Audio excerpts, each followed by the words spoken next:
नमस्कार, मैं श्रेया यादव। आप देख रहे हैं वाराणसी के बड़ा लालपुर स्थित पंडित दीनदयाल हस्तकला संकुल में आयोजित भारतीय जनता पार्टी के विधानसभा प्रभारियों, जिला अध्यक्षों एवं जिला प्रभारियों की बैठक से क्लाउन टाइम्स की विशेष कवरेज।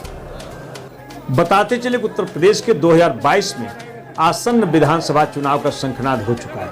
इसकी पूरी रणनीति बनाने के लिए प्रधानमंत्री मोदी के संसदीय क्षेत्र बनारस को चुनावी रणक्षेत्र बनाने के लिए भाजपा संगठन ने कमर कस ली है, जिसकी कमान देश के गृह मंत्री अमित शाह ने संभाली है। इसी कड़ी में शुक्रवार 12 नवंबर को श्री शाह ने टीएफसी में उत्तर प्रदेश के 403 विधानसभा के प्रभारियों और 98 जिला अध्यक्षों एवं सभी जिलों के प्रभारियों की बैठक आहूत की है। बैठक में सूबे के सीएम योगी आदित्यनाथ, उप मुख्यमंत्री केशव प्रसाद मौर्य, दिनेश शर्मा सहित केंद्रीय मंत्री धर्मेंद्र प्रधान, अनुराग ठाकुर, प्रदेश अध्यक्ष स्वतंत्र देव सिंह, प्रदेश महामंत्री संगठन सुनील बंसल, भाजपा के क्षेत्रीय अध्यक्ष महेश चंद्र श्रीवास्तव सहित हाल में उपस्थित सभी जिलों से आए पदाधिकारियों के साथ मंथन किया गया। घंटों चली बैठक के दौरान भले ही मीडिया का प्रवेश वर्जित था, बावजूद इसके भाजपा के सबसे बड़े रणनीतिकार श्री शाह ने उत्तर प्रदेश के 2022 के विधानसभा चुनाव के मद्देनजर विरोधियों के सबसे बड़े मुद्दे, जिसमें पेट्रोल, डीजल, गैस सहित सरसों के तेल की बढ़ती कीमतों, किसानों की नाराजगी, कोविड काल में नाकामियों के सवालों का मुंहतोड़ जवाब देने के लिए देश के स्वाभिमान को सबसे बड़ा मुद्दा बताया है। वाराणसी के ट्रेड फैसिलिटी सेंटर हाल में घंटों चली बैठक में पूरे प्रदेश से आए पदाधिकारियों को 2022 में होने वाले चुनाव की इतनी बड़ी जिम्मेदारी कैसे निभाएंगे और चुनावी रणनीति में किस प्रकार विपक्षी दलों के सारे तीर कमान को निस्तेज करते हुए दोबारा योगी आदित्यनाथ को मुख्यमंत्री बनाएंगे। इसी महामंत्र पर भाजपा संगठनात्मक बैठक में घंटों चर्चा हुई। कुल मिलाकर 2022 के विधानसभा चुनाव में भाजपा के सामने किसान आंदोलन के अलावा महंगाई, बेरोजगारी जैसे मुद्दे तो हैं ही, साथ ही पूर्वांचल में 2017 के चुनाव में उनके साथ रहे सुहेलदेव समाजवादी पार्टी के ओम प्रकाश राजभर ने पार्टी से गठबंधन में मिली 8 सीटों में से 4 पर जीत दर्ज कराने के साथ ही पूर्वांचल की लगभग 15 सीटों पर भाजपा को राजभर समाज के मतों को जोड़ने में बड़ा योगदान किया था। आज वे सपा के साथ हैं। ऐसे में 2022 में उत्तर प्रदेश के विधानसभा चुनाव में अगली बार किसकी बनेगी सरकार और कौन होगा अगला मुख्यमंत्री, यह तो आने वाला वक्त बताएगा। आज केंद्रीय मंत्री अमित शाह बैठक में आने से पहले लंका स्थित बीएचयू गेट पर महामना की प्रतिमा पर माल्यार्पण करने के पश्चात बैठक में शामिल हुए।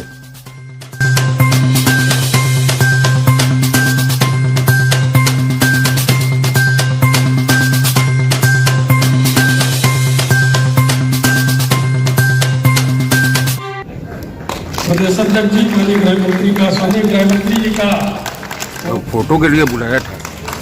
तालियां बजाते रहिए, थोड़ा कंजूसी मत करो। चलिए चलिए किसे निवेदन है? चलिए।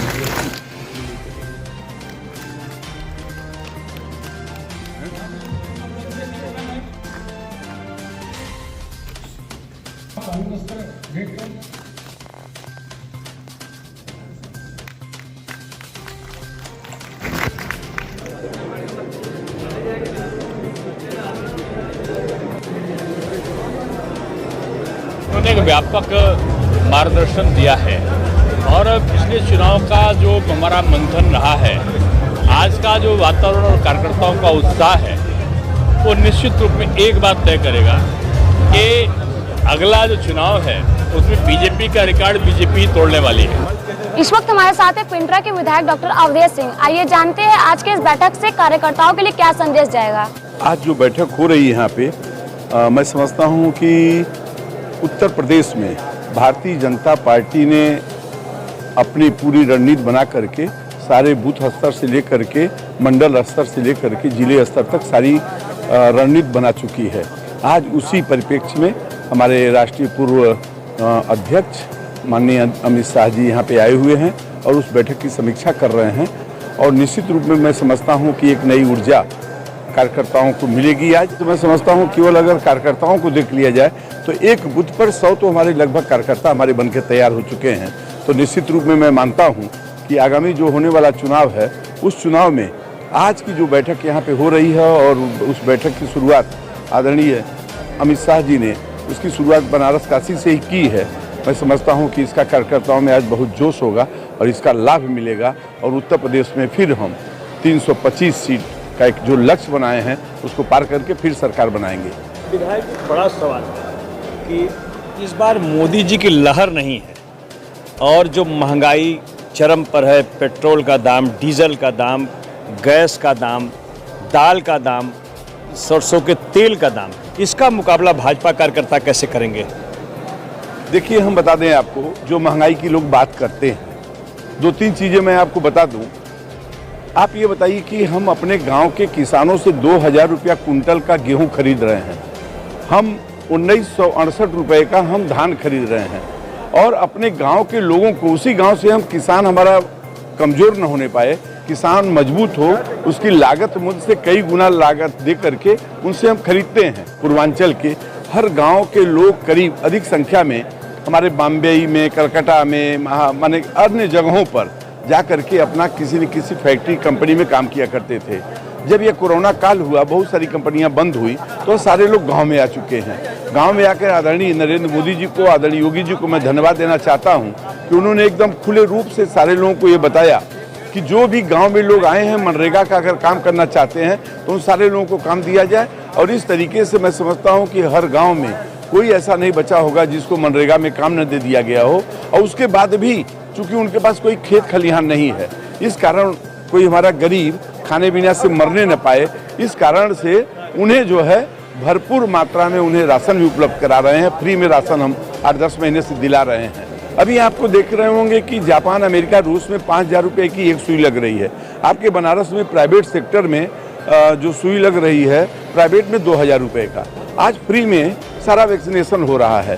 तो आप बताइए कि एक एक घर में मैं समझता हूँ 10-20 की संख्या, 5 की संख्या होगी, सारे लोगों को वह सुई लगी हुई है 2-2 हज़ार रुपये की। ये भी एक आपके ऊपर खर्च है। आज पूरे उत्तर प्रदेश के सभी 403 विधानसभाओं के विधानसभा प्रभारी, जिला प्रभारी और जिला अध्यक्ष की बैठक थी, जिसमें माननीय गृह मंत्री जी ने, माननीय मुख्यमंत्री जी ने और चुनाव प्रभारी आदरणीय धर्मेंद्र प्रधान जी ने हम सबको मार्गदर्शन दिया किस तरह से हम सब पूरे उत्तर प्रदेश की जो 2017 में विधानसभा चुनाव में भारी जीत मिली थी, उससे बड़ी जीत के लिए हम किस तरह से रणनीति बनाएंगे, किस तरह से काम करेंगे। कोई रणनीति बताया महंगाई के सवाल पर कैसे आप जनता को का जवाब देंगे? नहीं, कोई रणनीति नहीं है।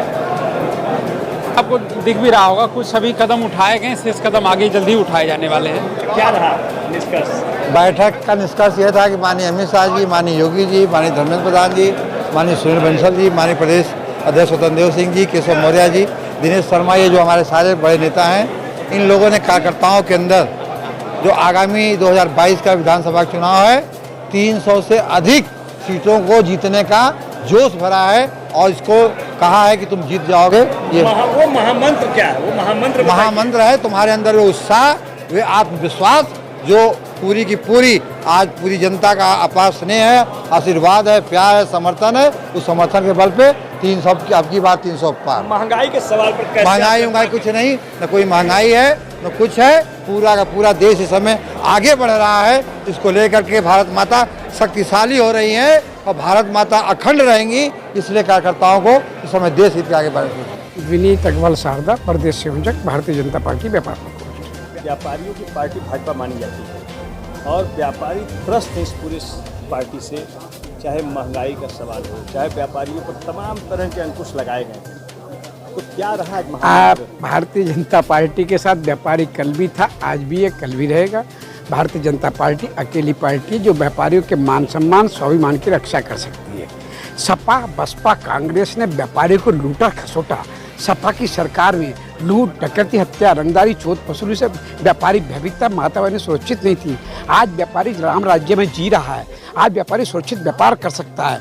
आज व्यापारी का उद्योग पल रहा है।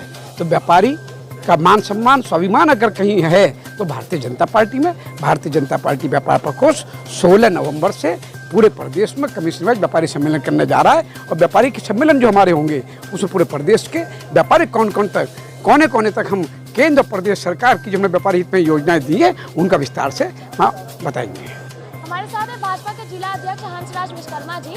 अध्यक्ष जी, आज के इस बैठक का क्या निष्कर्ष निकला है? बैठक का यही निकला कि हम लोगों को भारत माता को विश्व गुरु बनाने के लिए सारे काम करना है और हम लोगों को 35 साल तक इस तरह से परिश्रम करके अब भारत माता को विश्व गुरु बनाने में अभी कुछ कसर रह गया है, उसको जो है आज हम लोग संकल्प लिए हैं और निश्चित तौर पर उस पर काम करेंगे। क्या महामंत्र रहा आज का? वो महंगाई तो सब ठीक हो जाएगा, कोई दिक्कत नहीं। जब भारत माता हमारी मजबूत हो जाएंगी तो महंगाई गरीबी सब दूर हो जाएगा। इसलिए पहले हम लोगों को अपने राष्ट्र को मजबूत करना है, भारत माता को विश्व गुरु पर बैठाना है। पहले राष्ट्र, उसके बाद हम। इस वक्त श्री शर्मा MLC शिक्षक प्रकोष्ठ से हैं। आइए इनसे जानते हैं कि बैठक का क्या निष्कर्ष निकला। आज की हमारी बैठक सांगठनिक व्यवस्थाओं के लिए आयोजित की गई थी, जिसमें हमारे जिलाध्यक्ष भाजपा, जिला प्रभारी भाजपा, विधानसभा प्रभारी भाजपा ये लोग सम्मिलित हुए थे। और ये माननीय अमित शाह जी ने चुनाव में आगामी चुनाव में हमें कैसे कैसे क्या क्या रणनीति बनानी है, कैसे चुनाव में जाना है, उसके बारे में मार्गदर्शन दिया और उसकी योजनाएं बताई हैं। अब जो हमारे कार्यकर्ता हैं नीचे तक अपना शक्ति केंद्र और बूथ संयोजक बूथ तक हम लोग ठीक से मैनेजमेंट करें, यही आज की चर्चा का विषय था। शर्मा जी को महामंत्र क्या है जिससे आप चुनाव जीतेंगे 2022 में? हमारे पास तो सबसे अच्छा मंत्र है हमारी कार्यशैली और हमारी विचारधारा। हमारी दोनों सरकारें, केंद्र और प्रदेश की सरकार साबित कर चुकी है कि हम केवल सरकार बनाने के लिए काम नहीं करते, हम देश बनाने के लिए काम करते हैं और हमने वो करके दिखाया है। महंगाई के सवाल पर आप कैसे जनता को जवाब देंगे? खासकर डीजल का दाम, पेट्रोल का दाम, गैस का दाम, सरसों के तेल का दाम, ऐसी कोई वस्तु नहीं जिससे गरीब की हालत काफ़ी पंचर हो चुकी। इस पर क्या महामंत्र मिला? नहीं, ऐसा नहीं है। पहली बात तो ये कि यदि हम डीजल के रेटों को देखें तो आप 2014 में जब हमारी सरकार बनी उस समय कितने % रेट इंक्रीज हुए उसका अध्ययन करें और 2014 के बाद से अब तक कितने प्रतिशत रेट इंक्रीज हुए उसको देखिए। और उसके बावजूद हमारी केंद्र सरकार ने जो पैसे घटाए हैं, 10 रुपये घटाया हम लोगों ने, लेकिन विपक्षियों ने वो भी कम नहीं किया। आप दिल्ली की सरकार को लीजिए, राजस्थान की सरकार को लीजिए, जो कांग्रेस शासित और आम आदमी पार्टी शासित राज्य हैं, वे लोग यदि जनहित में सोचते हैं तो उन्होंने वैट क्यों नहीं कम किया। मैं भारतीय जनता पार्टी की एक मामूली कार्यकर्ता हूं और मेरा नाम रीता सिंह है और हम महाराज योगी जी के सिपाही हैं। आज का महामंत्र ये था कि ना हमें किसी विकास पे लड़ना है, हमें पूरे भारत को बचाने के लिए हमें लड़ना है। विपक्षी दलों का जो हमला होगा, अरे विपक्षियों को तो छोड़ दीजिए। आपको बता दूं, परसों उन्होंने साइकिल छोड़ दी है, मुझे लग रहा है उन्होंने परफ्यूम की लॉन्चिंग की है। साइकिल पंचर हो चुकी है, परफ्यूम चलेगा पूरे उनके राज्य में या जहां भी वो चलाएंगे, क्योंकि उनको पता है साइकिल में हवा भरने के लिए कहीं भी हमने जगह नहीं छोड़ी है। तब सोच रहे हैं कि महका के उसमें कुछ गुड़ डाल के लोगों के वोट खींच पाएंगे, लेकिन वो जिन्ना को कहते हैं कि भारत देश को जिन्ना ने आज़ाद किया था। अरे मूर्ख, तुझे ये नहीं पता है कि भारत देश को आज़ाद करने के लिए कितने लोग अपने बलिदान दिए और आप कहते हो कि जिन्ना ने आज़ाद किया था। ऐसे लोगों को मुझे लगता है कि राजनीति छोड़ के विदेश ही भाग जाना चाहिए। और कुछ लोग विदेश से आए हैं, वो जहाँ से आए हैं वहीं चले जाए। आडवाणी की जिन्ना के फैन हैं, उनकी मजार पर गए थे पाकिस्तान में। देखिए, हम किसी जाति पे नहीं लड़ रहे हैं, हम नहीं फैन की आप बात कर रहे हैं। हम पूरे भारत देश में हम भारतीय हैं, नहीं हम भारतीय हैं। हम मजार पे भी जाएंगे, हम घंट भी चढ़ाएंगे और गुरुद्वारा पे भी खड़े रहेंगे। मैं सुरेश सिंह, जिला का उपाध्यक्ष हूँ और यहाँ की व्यवस्था का देख रहा था।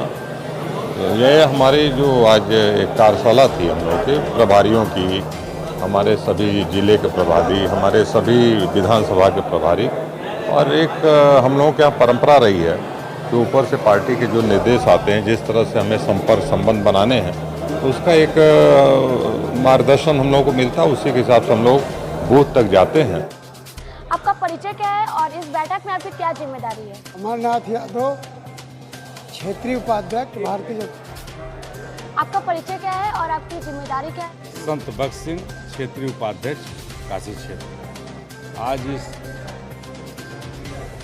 विशाल बैठक में हमको और माननीय अमरनाथ यादव जी को, दोनों लोगों को भोजन व्यवस्था के लिए लगाया गया है कि जो भी कार्यकर्ता पदाधिकारी हमारे पूरे प्रदेश से आ रहे हैं उनको कोई परेशानी न हो, और लगभग 1000 पदाधिकारियों कार्यकर्ताओं के लिए व्यवस्था की गई है।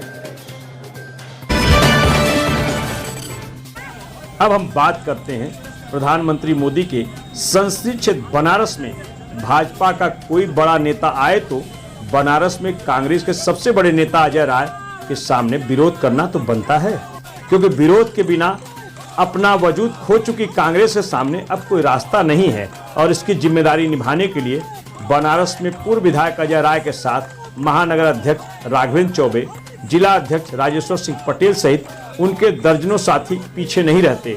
देखिए कांग्रेस के विरोध प्रदर्शन की एक झलक।